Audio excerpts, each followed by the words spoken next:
হিজরতকে কেন্দ্র করে কেন হিজরি সনের গণনা সাহাবায়ে কেরাম শুরু করেছেন? যেন মুসলমানের জীবনের পদে পদে যখনই বাধা আসবে, সত্যের পথে চলতে গিয়ে যখনই বাধা আসবে, অবলীলায় সবাই সুদ ঘুষের কারবার করে লাল লাল হয়ে যাচ্ছে, লক্ষ লক্ষ কোটি কোটি টাকার মালিক হয়ে যাচ্ছে, ঘুষের কারবার করে নানা রকম অপরাধে জড়িয়ে তারা সমাজপতি হয়ে যাচ্ছে, আর আপনি একই শিক্ষায় শিক্ষিত হয়ে বরং তার চেয়ে আরো বেশি যোগ্যতার অধিকারী হয়ে কোন রকম কুড়ের ঘরে আপনার থাকতে হচ্ছে। আপনার প্রমোশন হয় না, তার প্রমোশন তরতর করে হয়। সে পরীক্ষায় এক গাদা নাম্বার পায়, নকল করতে পারে, আপনি পারেন না। সে অনেক অন্যায় করতে পারে, আপনি অন্যায় করতে পারেন না। এই যে বাধাগুলো আসবে, এই বাধাগুলো যখন আসবে তখন হিজরত আমাদেরকে প্রেরণা যোগাবে, আমাদের পিঠে হাত দিয়ে আমাদেরকে সাহস দিবে, বলবে যে সামনে চলো, অন্যায়ের সামনে কোনো আপোষ করবে না, কোনো মাথা নত করবে না, কোনো ছাড় দিবে না। আদর্শ, ঈমান, তাওহীদের ক্ষেত্রে চুল পরিমাণ বিন্দু পরিমাণ ছাড় দেয়া চলবে না। তুমি সামনে চলো। মনে রাখবে, তোমার নবীর জীবনে এরকম বাধা এসেছে, তিনি আপোষ করেননি, তিনি সামনে চলেছেন। এরপরে তার জীবনে জয় এসেছে না পরাজয় এসেছে? হিজরতের পরের ইতিহাসটা আনন্দের ছিল, বিজয়ের ছিল। হিজরতের ঘটনা বেদনার থাকলেও এই বেদনার ইতিহাস থেকেই পরবর্তীতে আনন্দের, হাসির ইতিহাসের জন্ম হয়েছে। বদরে মুসলমানরা হাসে নাই? হাসে নাই? খন্দকে প্রথমে মুসলমানরা কেঁদেছেন, কষ্ট করেছেন, পরে হাসেন নাই? উহুদে মুসলমানরা কষ্ট করেছেন, ক্ষয়ক্ষতির সম্মুখীন হয়েছেন, কিন্তু চূড়ান্ত এবং শেষভাবে প্রিয় নবী সাল্লাল্লাহু আলাইহি সাল্লামকে হত্যার গুজব ছড়িয়েছিল মক্কা মুশরিকরা।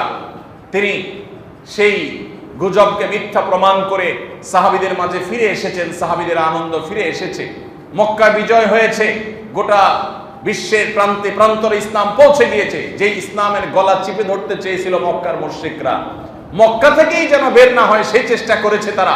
মক্কাতেই যে ইসলামকে তারা দাফন করতে চেয়েছিল, সেই ইসলাম শুধু মক্কাতেই প্রস্ফুটিত হয় নাই।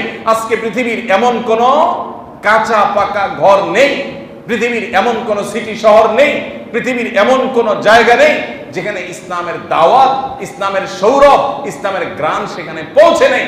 যে ইসলামকে গলা চিপে হত্যা করতে চেয়েছিল মক্কার মুশরিকরা মক্কাতে, সেই ইসলাম গোটা পৃথিবীতে ছড়িয়ে পড়েছে না পড়ে নেই?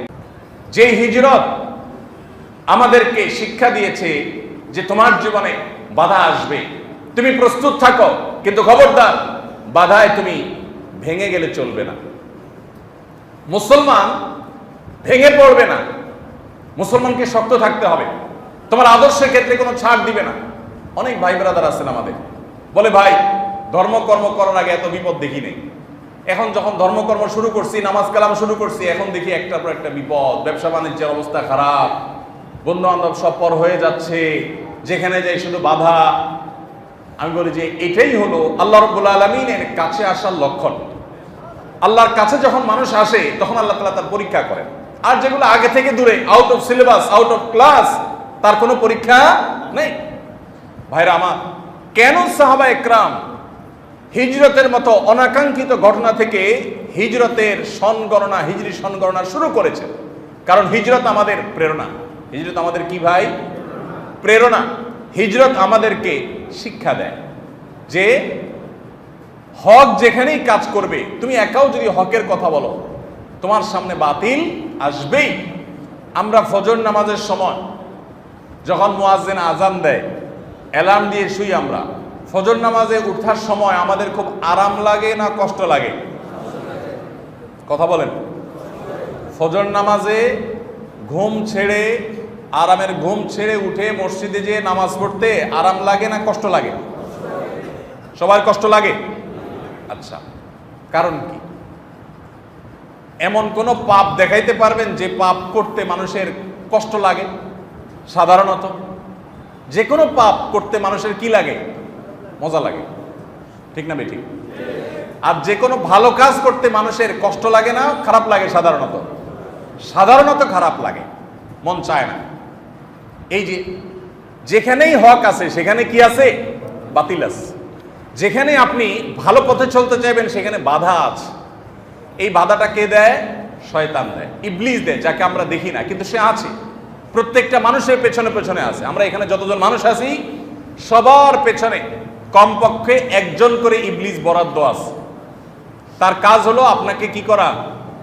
জাহান্নামে নেওয়া, ধোঁকা দেওয়া, প্রতারিত করা। এই জন্য পদে পদে আল্লাহ তাআলা শয়তান থেকে আমাদের পানা চাওয়া দোয়া শিক্ষা দিয়েছে। ভাইরা আমার, তাহলে হিজরত আমাদেরকে শিখায় যে তোমার জীবনে সত্য এবং ন্যায়ের পথে চলতে গেলে, ভালো পথে চলতে গেলে বাধা আসবে। মনে চাইবে না, নামাজ পড়তে ইচ্ছা করবে না, কিন্তু তোমাকে পড়তে হবে। তোমার খারাপ দিকে যেতে মন চাইবে, কিন্তু যাইবে না তুমি। বাধা আসবে, কিন্তু বাধা তোমাকে ডিঙ্গাতে হবে, ওভারকাম করতে হবে। তাহলে কি হবে? নবী করিম সাল্লাল্লাহু আলাইহি ওয়াসাল্লাম হিজরতের যে প্রেক্ষাপট ছিল, মক্কাতে যে বাধাগুলো ছিল, সেগুলো তিনি ডিঙ্গাতে পেরেছেন, মাথা নত করেন নাই আদর্শের ক্ষেত্রে। আল্লাহ তাআলা তাকে চূড়ান্তভাবে বিজয় দিয়েছেন না দেন নাই? এজন্য ভাই, হিজরত আমাদের প্রথম যে শিক্ষাটা দিয়েছে সেটা হলো যে হক এবং বাতিলের দ্বন্দ্ব চিরন্তন। যে নবী করিম সাল্লাল্লাহু আলাইহি ওয়াসাল্লাম আল আমিন ছিলেন, বিশ্বস্ত ছিলেন তাদের কাছে, তিনি তাদের কাছে খারাপ হয়ে গেলেন যখন তাওহীদের দাওয়াত দিলেন। এজন্য আমরা যখনই সুন্দর হক এবং সত্যের কথা বলবো, আজ না হোক কাল, এক সময় না এক সময় বাতিল আমাদের বিরুদ্ধে নানাভাবে লেগে যাবে। আল্লাহ তাআলা আমাদেরকে সেই সমস্ত পরিস্থিতিতেও ঈমানের উপরে অটল থাকার তৌফিক দান করুন। ভাইরা আমার, হিজরত দ্বিতীয় যে বিষয়টি আমাদেরকে শেখায় সেটা হলো জীবনে কখনো ঈমানদার ডিপ্রেশনে পড়ে নিরাশ হয়ে যাবে না। ঈমানদারের জীবনে কোনো ডিপ্রেশন মানায় না, ঈমানদারকে ডিপ্রেশন সাজে না। কিভাবে সাজবে বলেন তো? আল্লাহ বলেছেন, যালিকা বিআন্নাল্লাহা মাওলাল লাযীনা আমানু ওয়া আন্নাল কাফিরিনা লা মাওলা লাহুম। আল্লাহ তাআলা ঈমানদারদের অভিভাবক। ঈমানদারদের কিছু হলে ঈমানদাররা আল্লাহর কাছে সাহায্য চায়, আল্লাহর কাছে কেউ কোনো জুলুম করলে নালিশ করে, নিজের কোনো ভুল হলে ক্ষমা চায়, আল্লাহর কাছে চাওয়া যায়। ঈমানদারের সেই সুযোগ আছে। আল্লাহ বলেছেন, যালিকা বিআন্নাল্লাহা মাওলাল লাযীনা আমানু। আল্লাহ রাব্বুল আলামিন ঈমানদারদের অভিভাবক। ঈমানদারদের চাওয়ার বলার একটা জায়গা আছে। ওয়া আন্নাল কাফিরিনা লা মাওলা লাহুম। আর কাফিরদের কোনো অভিভাবক নাই। এক প্রসিদ্ধ নাস্তিক, যিনি একসময় নাস্তিক ছিলেন, পরবর্তীতে ইসলামে ফিরে এসেছেন, মুসলমানের সন্তান, মাঝে নাস্তিক হয়ে গেছেন, পরে ইসলামে ফিরে এসেছেন। তাকে যখন প্রশ্ন করা হলো, আমার পরিচিত এক ভাই, খুব কাছের একজন, তাকে যখন প্রশ্ন করলেন যে ভাই আপনি নাস্তিক ছিলেন, বুঝে শুনেই তো নাস্তিক হয়েছেন, আবার মুসলমান হয়েছেন, কারণ কি? তখন তিনি বললেন যে ভাই, আমি যখন নাস্তিক হয়েছি তখন আমার প্রথম মনে হয়েছে আমি সকল গণ্ডির ঊর্ধ্বে উঠে গেছি, আমি স্বাধীন হয়ে গেছি, কি আল্লাহর হুকুম মানতে হবে, আল্লাহর কথা বাইরে চলা যাবে না, বাইন্ডিংসের মধ্যে ছিলাম। নাস্তিক হওয়ার পর মনে হলো যে আমি রিল্যাক্স, সব মন মতো করতে পারতেছি।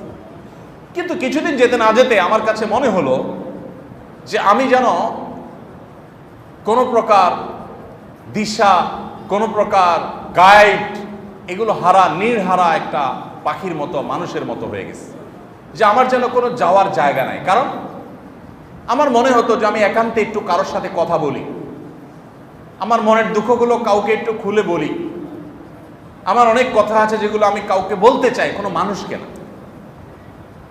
মানুষের বাইরে কাউকে একটু জানাতে চাই। কিন্তু আমি নাস্তিক্যবাদের পথে যাওয়ার পর সেটা আর খুঁজে পেলাম না। আমার কাছে মনে হলো যে কিছু একটার অভাব আমার জীবনে আছে। মুসলমানদের যেটা নাই, যে সে যখন কোনো বিপদে পড়ে ভোর রাতে উঠে তাহাজ্জুদের নামাজ পড়ে, সুন্দর করে ওযু করে তাহাজ্জুদ উত্তম রূপে পড়ে, এরপর সে দুহাত তুলে চোখের পানি ছেড়ে দিয়ে বুক ভাসিয়ে সে আল্লাহর কাছে কায় মনোবাক্যে তার অভিযোগগুলো, তার চাওয়াগুলোকে সে নিবেদন করে, এতে সে যে হালকা বোধ করে, এটা সে যে মানসিক প্রশান্তি পায়, এটা তো আমার জীবনে নাই। আমার কাছে মনে হচ্ছিল এই অভাবটা আমার জীবনে অনেক বড় অভাব, আমি সেজন্য ইসলামে ফিরে এসেছি। এই জন্য দেখবেন গোটা পৃথিবীতে যারাই নাস্তিক তাদের মধ্যে ডিপ্রেশন সবচেয়ে বেশি, এবং পৃথিবীর যেই দেশগুলোতে নাস্তিকের পরিমাণ যত বেশি তাদের মধ্যে আত্মহত্যার হার তত বেশি। বিশ্ব স্বাস্থ্য সংস্থা প্রতি বছর সারা পৃথিবীতে আত্মহত্যা যে মানুষ করে এটার বিভিন্ন হার তারা বের করে। ধর্মীয় বিশ্বাসের ভিত্তিতে আত্মহত্যার যে হার আপনি যাচাই করে দেখতে পারেন, প্রায় প্রতি বছরই আত্মহত্যার হার এবং প্রবণতা সবচেয়ে বেশি থাকে হলো নাস্তিকদের মধ্যে, কারণ তাদের আসলে যাওয়ার কোনো জায়গা থাকে না। মানুষ মাত্রই জীবনে বিপদ থাকবে, পেরেশানি থাকবে, নিঃসঙ্গতা থাকবে, একাকিত্ব থাকবে, সে কারোর সাথে কথা বলতে চাইবে, কারোর সান্নিধ্য চাইবে, কারোর আশ্রয় চাইবে। এটা মানুষের স্বকীয়তার মধ্যে, স্বভাবের মধ্যে আল্লাহ দিয়ে দিয়েছেন। যখন সেটা পাবে না তখন সে ডিপ্রেসড হয়ে যাবে। ইমানদার কখনো ডিপ্রেশনে ভুগবে না। হিজরত আমাদেরকে সেই শিক্ষা দেয়। কিভাবে দেয়? নবী করিম সাল্লাল্লাহু আলাইহি ওয়াসাল্লামের হিজরতের কথা একটু আগে আমি বলছিলাম। হিজরত তিনি করেছেন, এটা কোনো সুখের ঘটনা না যে মাতৃভূমি ছেড়ে তাকে চলে যেতে হয়েছে, কিন্তু তিনি চলে গিয়েছেন আল্লাহর নির্দেশে। আল্লাহ বলেছেন ঠিক আছে চলে যান, চলে গিয়েছেন। তিনি তো পাল্টা আল্লাহকে প্রশ্ন করেন নাই, আল্লাহ আমি তোমার তাওহীদের পথে দাওয়াত দিয়েছি, তাহলে আমার কেন যাইতে হবে এখান থেকে? তুমি কি পারো না ফেরেশতা পাঠায়া এগুলার সবগুলার সাইজ করে ফেলতে, শিক্ষা দিয়ে দিতে? আমি তোমার পথে মানুষকে আহ্বান করেছি, তুমি আমাকে সাহায্য করা দরকার, সেটা না করে তুমি নির্দেশ করছো যাও মদিনা, পালায় যাও, আরেক দেশে চলে যাও, নিজের মাতৃভূমি ছেড়ে চলে যাও। এরকম কোনো প্রশ্ন তো নবী সাল্লাল্লাহু আলাইহি ওয়াসাল্লাম আল্লাহকে নাউজুবিল্লাহ করেন নাই। তিনি আল্লাহর ফয়সালা মেনে নিয়েছেন। বাহ্যিকভাবে মনে হচ্ছে যে মুসলমান পরাজিত হয়ে গেছে, মক্কা থেকে হিজরত করে করে সাহাবীরা পালিয়ে পালিয়ে মদিনায় চলে যেতে হয়েছে, মনে হচ্ছিল যে পরাজিত হয়েছে। আসলে কি পরাজয়? এটা হলো বিজয়ের সূচনা মাত্র। হিজরতের পর থেকে মুসলমানদের আর পিছে তাকাতে হয় নাই। মদিনায় তারা এসেছেন, মদিনাবাসী তাদেরকে বুক উন্মুক্ত করে তাদেরকে আগলে রেখেছেন, তাদের জন্য তাদের সম্পদের অর্ধেক অর্ধেক দিয়ে দিয়েছেন, ঘর বাড়িতে জায়গা দিয়ে দিয়েছেন, পরিবারের সদস্য করে নিয়েছেন, আপন করে নিয়েছেন। নবী সাল্লাল্লাহু আলাইহি সাল্লাম মদিনা রাষ্ট্র গঠন করেছেন। এরপর বদরের যুদ্ধে মুসলমানরা বিজয়ের হাসি হেসেছে। ওহুদের যুদ্ধে সাময়িক গ্লানি এবং কষ্ট পেরেশানির মধ্যে পড়লেও চূড়ান্তভাবে মুসলমানরা পরাজিত হননি। এরপর একের পর এক অভিযানগুলোতে মুসলমানরা সামনে এগিয়েছে এবং একসময় যখন হুদায়বিয়ার সন্ধি হয়েছে তখনও মনে হচ্ছিল যে মুসলমানরা বোধহয় কাফেরদের সব শর্তগুলো মেনে নিয়ে বোধহয় তারা পরাজয়ের গ্লানিতে আছে। সাহাবীদের অনেকের মন খারাপ ছিল, অথচ সেই হুদায়বিয়ার সন্ধি থেকে আরেক বিজয়ের সোপান, আরেক বিজয়ের সিঁড়ি খুঁজে পাওয়া গেল। এর অল্প সময়ের ব্যবধানে মুসলমানরা মক্কা বিজয় করলেন। এমনভাবে বিজয় করলেন যে মক্কা থেকে তাদেরকে তাড়িয়ে দেওয়া হলো, যে মক্কা তাদের থাকতে দেওয়া হলো না, সেই মক্কা তারা শুধু বিজয় করলেনই না, অনেকটা রক্তপাতহীন ভাবে, প্রায় রক্তপাতহীন ভাবেই মক্কা বিজয় করেছেন এবং বীরের বেশে মক্কা প্রবেশ করেছেন, নিজের মাতৃভূমিকে স্বাধীন করেছেন। তাহলে ভাইরা আমার, হিজরত আমাদেরকে শিক্ষা দেয় ইন্না মাআল উসরে ইউসরা, ইন্না মাআল উসরে ইউসরা। নিশ্চয়ই কষ্টের পরে কি থাকে? কষ্টের পরে না। আল্লাহ কষ্টের পরে বলেন নাই, আল্লাহ বলেন নাই ইন্না বাদাল উসরে ইউসরা, আল্লাহ বলেন নাই। আল্লাহ বলেছেন ইন্না মাআল উসরে, নিশ্চয়ই কষ্টের সাথেই কি থাকে? সুখ থাকে। নিশ্চয়ই দুঃখের সাথেই কি থাকে? সুখ থাকে, সাথেই আছে, অ্যাটাচড। শুধুমাত্র দুঃখের সীমানাটা পার হতে না হতেই সুখের দেখা পাওয়া যাবে। এই জন্য ইমানদার যত কষ্টই থাকুক, ইমানদার অপেক্ষা করবে যে কষ্ট চিরকাল থাকবে না, এই কষ্ট চিরকাল অনন্তকাল প্রলম্বিত হবে না, হতে পারে না। অনেক ভাইরা আসেন, আয়েশা বলেন ভাই আমার জীবনে কষ্টের কোনো শেষ নাই, আমি জনম দুঃখী। অনেকে বলেন বাবার সংসারে কষ্ট করেছেন, অনেক মেয়েরা অভিযোগ করেন বাবার সংসার থেকে এসে বিয়ে হয়েছে, স্বামীটাও অমানুষ, তার সংসারে তার কষ্ট করতে হয়েছে। আনফরচুনেটলি স্বামীর পর ছেলে মেয়েগুলোকে নিয়ে আশায় বুক বেঁধে জীবন কাটাবেন, দেখা গেল যে পোলাপানগুলোও অমানুষ। অনেক সময় হয় না এরকম? এরকম মা বোনরা অনেক সময় আসেন, আমি তাদেরকে বলি বোন আপনার এই কষ্টের কোনো শেষ আছে নাকি নাই? তো উনি প্রথমে বুঝে উঠতে পারেন না। আমি বলি এই কষ্টটা কি একসময় শেষ হবে না অনন্তকাল চলতে থাকবে? তখন বলেন যে হ্যাঁ, মরে গেলে তো শেষ। তাই বলে হ্যাঁ, আপনাকে যারা কষ্ট দিচ্ছে তারা কষ্ট দিতে দিতে আপনাকে মেরে ফেলতে পারবে, এই তো, এর বেশি তো পারবে না। নিঃস্ব করে ফেলতে পারবে, এর বেশি তো পারবে না। এরপর আপনি যদি সবর করতে পারেন, ধৈর্য ধারণ করতে পারেন, আল্লাহর ফয়সালাকে মেনে নিতে পারেন, ঈমানওয়ালা হন, তাওহীদের উপরে প্রতিষ্ঠিত হন, তাহলে মৃত্যুর সঙ্গে সঙ্গে আপনার অনন্তকালের যে জান্নাতের নেয়ামত প্রাপ্তি শুরু হবে, সেটা কি আপনার এই স্বামী, আপনার ছেলে মেয়ে, আপনার শ্বশুর বাড়ির লোকজন, আপনার বাবার বাড়ির লোকজন যারা আপনাকে জুলুম করেছে জীবনভর, তারা কি আপনার আল্লাহর জান্নাতকে ঠেকাতে পারবে? তাহলে ইমানদার ডিপ্রেশনে ভেঙে পড়ার, নিরাশ হয়ে যাওয়ার কোনো স্কোপ নাই। কারণ আমার যত বিপদই আসুক না কেন, এই বিপদের এন্ডিং আছে, কখন না কখন এটা শেষ হবে এবং সুখ শুরু হবেই হবে। কিন্তু যার ইমান নাই তার তো আসার কোনো জায়গা। ধরেন একজন নাস্তিক, সে জুলুমের শিকার। মানুষ শুধু মুসলমানরা জুলুমের শিকার হয়, মুসলমান জুলুমের শিকার হয় না? মুসলমানের জীবনে বিপদ আপদ আসে না? ধরেন একজন আল্লাহর প্রতি অবিশ্বাসী মানুষ, তার জীবনে বিপদ আপদ এসেছে, জুলুম সহ্য করতে করতে সে মরে গেছে। তার এই দুঃখের শেষ হয়ে সুখের শুরু হবে এমন কোনো আশার জায়গা আছে? কেন নাই? যেহেতু ইমান নাই, মরার পরে জাহান্নাম। আর জীবনভর সে দুঃখ ভোগ করে গেছে, এর কোনো সান্ত্বনা আছে? আর ইমানদারের সান্ত্বনা আছে, আমার যত বিপদ হয় হোক, আমাকে একজনের কষ্ট দিচ্ছে, দেখ কত দিবে, আল্লাহ একদিন ওর বিচার করবেই করবেন। কোনো সন্দেহ আছে? কোনো সন্দেহ আছে? ফামাই ইয়ামাল মিসকালা যাররাতিন শাররাই, যাররা পরিমাণ খারাপ কাজ করেছে, মন্দ কাজ করেছে, জুলুম করেছে, তাকে তার প্রায়শ্চিত্ত পেতেই হবে, মিস করবে না। আল্লাহ রাব্বুল আলামিন আহকামুল হাকিমিন, দুনিয়ার বিচারক, ভুল করে, আল্লাহ ভুল করেন না, আল্লাহর কোনো ভুল হয় না। সো ইমানদারের বড় একটা সান্ত্বনা হলো হিজরত। কেন সাহাবায়ে কেরাম হিজরতের ঘটনা থেকে হিজরি সনের গণনা শুরু করেছেন? কারণ হিজরত আমাদেরকে শেখায়, যখনই আমাদের বিপদ আসে, কষ্ট আসে, দুঃখ আসে, কঠিন সময় আসে, হিজরত এসে আমাদের কানে কানে বলে, মুসলমান খবরদার, তুমি ডিপ্রেসড হবে না, তুমি দুশ্চিন্তাগ্রস্ত হয়ে আশাহত হবে না, মনমরা হবে না।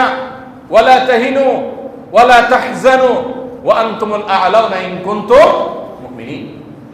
ভাইরা আমার, তাহলে হিজরতের ঘটনা, আমাদের হিজরতের ঘটনার স্মরণ আমাদের জন্য উপকার আসে না ক্ষতি আসে?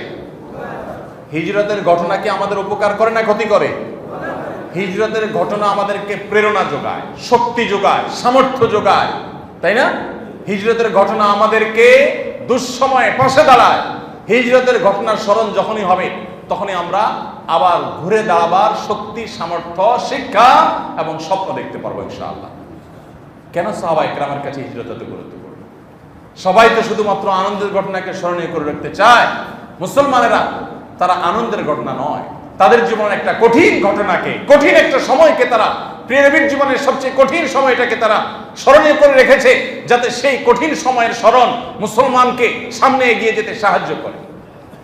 আল্লাহ আমাদের প্রত্যেকের জীবনের পদে পদে হিজরতের শিক্ষা থেকে শিক্ষা গ্রহণ করে সামনে এগিয়ে যাওয়ার তৌফিক দান করুন।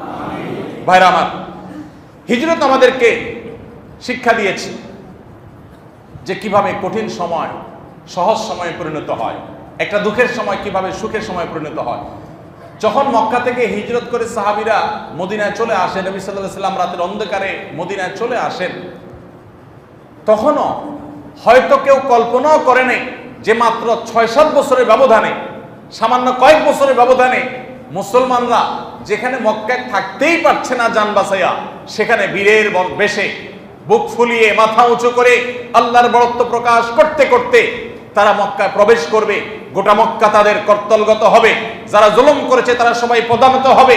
অস্ত্রের জোরে নয়, কোনো মানুষ হত্যা করে নয়, রক্তপাত করে নয়, একরকম নবী করিম সাল্লাল্লাহু আলাইহি সাল্লামের যে বিশাল বড় বহর নিয়ে মদিনা থেকে মক্কার পথে রওনা দিয়েছেন, এই বহরের কাছেই মক্কার সমস্ত মানুষ নতি স্বীকার করেছে।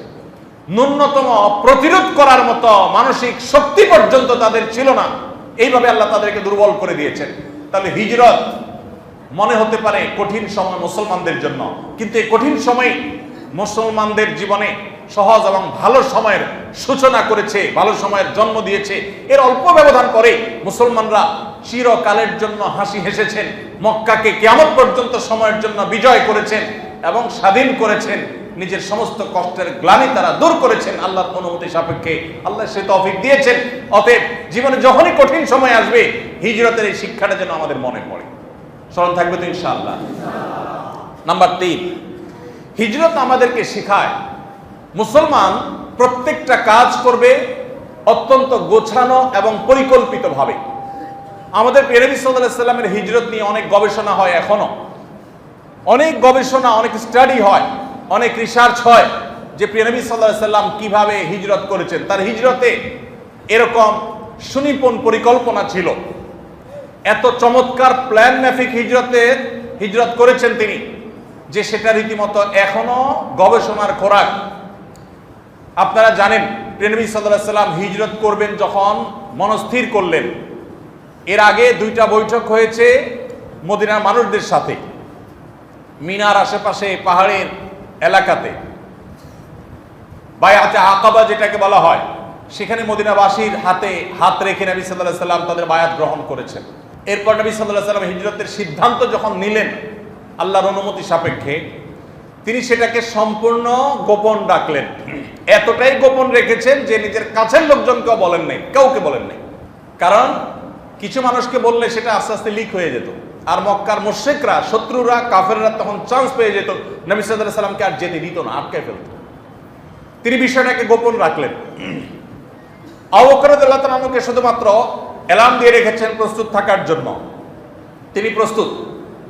এদিকে আলী রাদিয়াল্লাহু তাআলা আনহুকে যে রাতে তিনি হিজরত করে মক্কা থেকে চলে গেছেন মদিনা, ওই রাতে তিনি যেখানে শুয়েছেন তার শোয়ার জায়গায় আলী রাদিয়াল্লাহু তাআলা আনহুকে ডেকে এনে শুইয়ে দিয়েছেন, তাকে সেখানে শোয়ায় রেখে তারপর নবী সাল্লাল্লাহু আলাইহি সাল্লাম বের হয়েছেন। কেন করেছেন এটা? তার বিছানা খালি রেখে আসতে পারতেন, কিন্তু আরেকজনকে ডেকে এনে সেখানে কেন শোয়ালেন? যাতে করে মক্কার যে মুশরিকরা তাকে এতদিন ধরে গভীরভাবে পর্যবেক্ষণ করছে, মনিটর করছে, নজরদারিতে রাখছে, তাদের চোখে যেন ধুলি দেওয়া যায়, তারা যেন বিভ্রান্তিতে পড়ে যায়। তারা যদি তাকে মনিটর করে থাকে, তাহলে রাতের অন্ধকারে আফসা আফসা কে শুয়ে আছে এটা টের না পাওয়া গেল, বিছানায় কেউ একজন আছে এটা তারা আঁচ করবে বা জানবে উকি মেরে কোনোভাবে, যাতে তারা বুঝতে না পারে যে নবী সাল্লাল্লাহু আলাইহি সাল্লাম বের হয়ে গেছেন ঘর থেকে।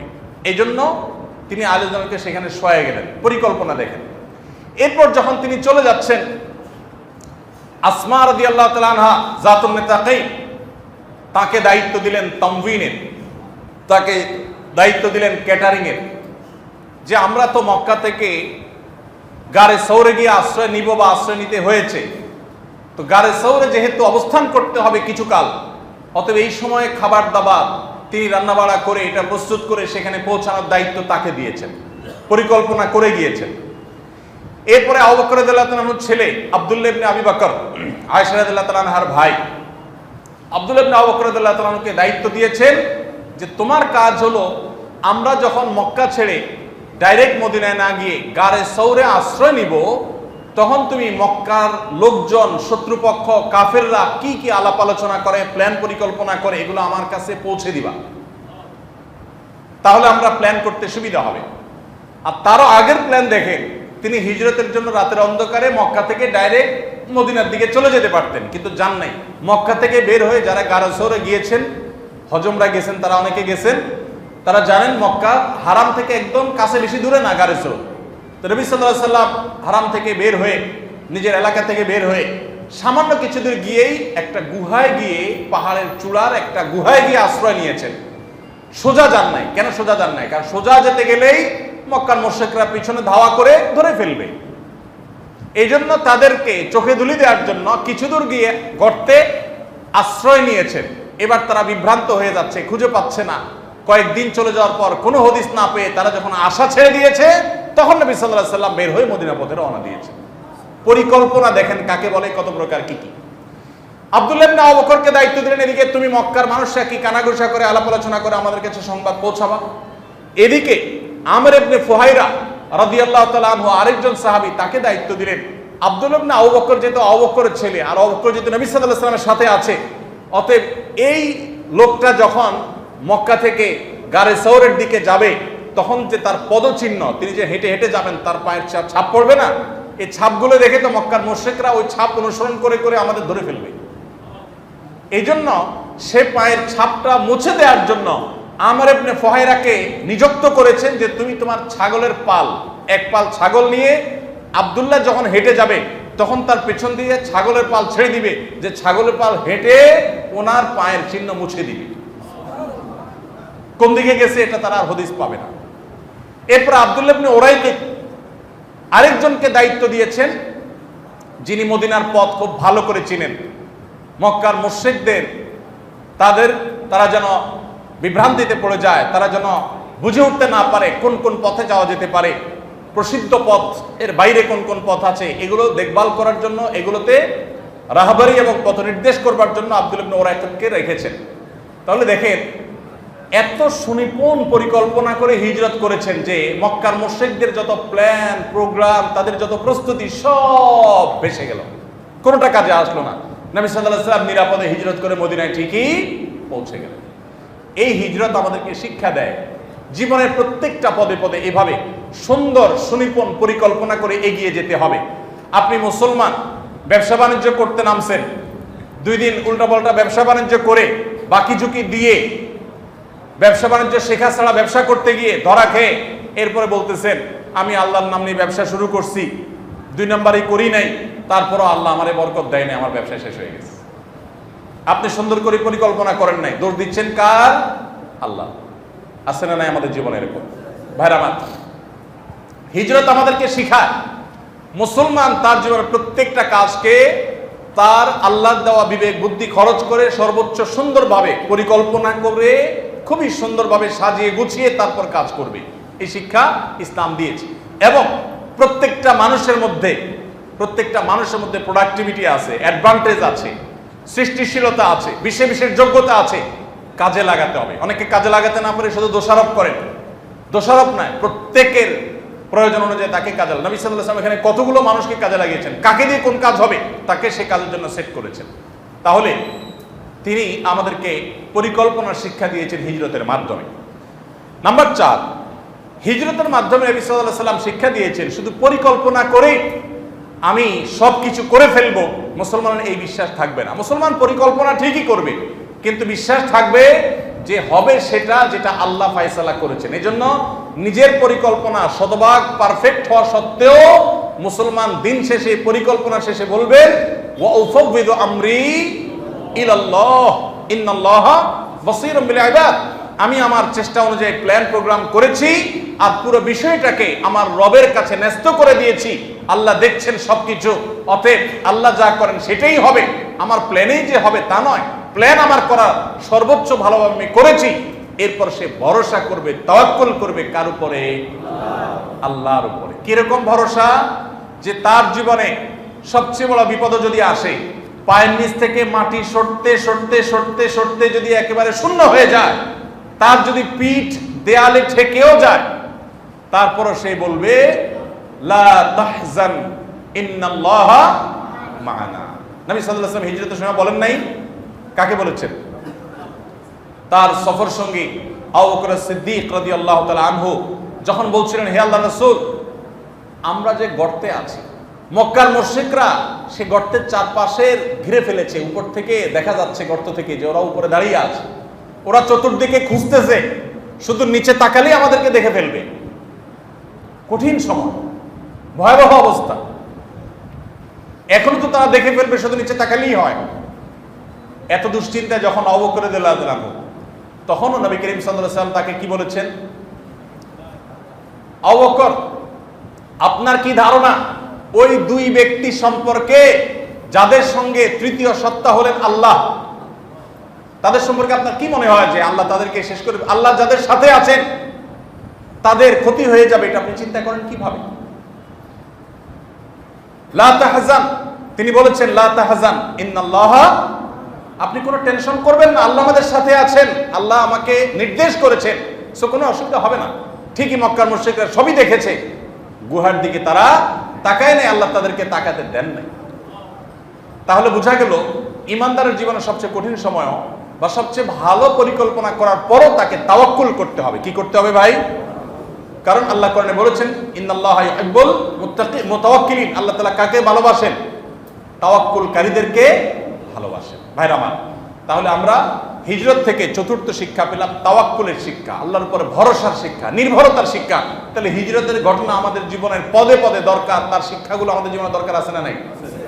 এই জন্য হিজরি সনকে হিজরতের সাথে সম্পৃক্ত করা হয়েছে। শুধু আনন্দের ঘটনা শুনে আমরা গর্বিত হতাম, আমরা উৎসব করতাম, ফুর্তি করতাম, আমরা বগলবাজি করতাম, তাতে লাভ হতো কি? আমাদের জীবনের কঠিন সময় থেকে শিক্ষা নেওয়ার জন্য হিজরত থেকে হিজরি সন শুরু হয়েছে। সর্বশেষ এবং 5 নম্বর শিক্ষা হলো আত্মত্যাগ।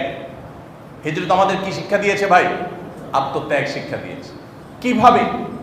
কিভাবে স্যাক্রিফাইস করতে হয়। আপনি হিজরতের আদ্যপান্ত যদি অ্যানালাইসিস করেন, স্টাডি করেন, আপনি দেখবেন ত্যাগ ছাড়া কিছু নেই। প্রিয় নবী সাল্লাল্লাহু আলাইহি সাল্লাম ত্যাগ করছেন, আবু বকর রাদিয়াল্লাহু আনহু ত্যাগ করেছেন, সাহাবায়ে কেরাম যারা হিজরত করেছেন একজন একজন করে সবাই কি করেছেন? ত্যাগ করেছেন। অতএব কোন মুসলমান আল্লাহর প্রিয় পাত্র হতে হলে, জান্নাতি হতে হলে তার ত্যাগ ছাড়া আল্লাহর প্রিয় পাত্র হওয়ার, জান্নাতি হওয়ার কোনো সুযোগ। এখন আপনি প্রশ্ন করতে পারেন, ভাই নবী করিম সাল্লাল্লাহু আলাইহি সাল্লাম নিজের মাতৃভূমি ত্যাগ করে মদিনায় এসেছেন, সাহাবায়ে কেরাম যারা হিজরত করেছেন সবাই মাতৃভূমি ত্যাগ করে মদিনায় এসেছেন, তাদের জীবনের ত্যাগ করেছেন, বাট আমরা কিভাবে ত্যাগ করব? তো এই প্রশ্নের উত্তর নবী সাল্লাল্লাহু আলাইহি সাল্লামের ভাষায় আমি দিতে চাই।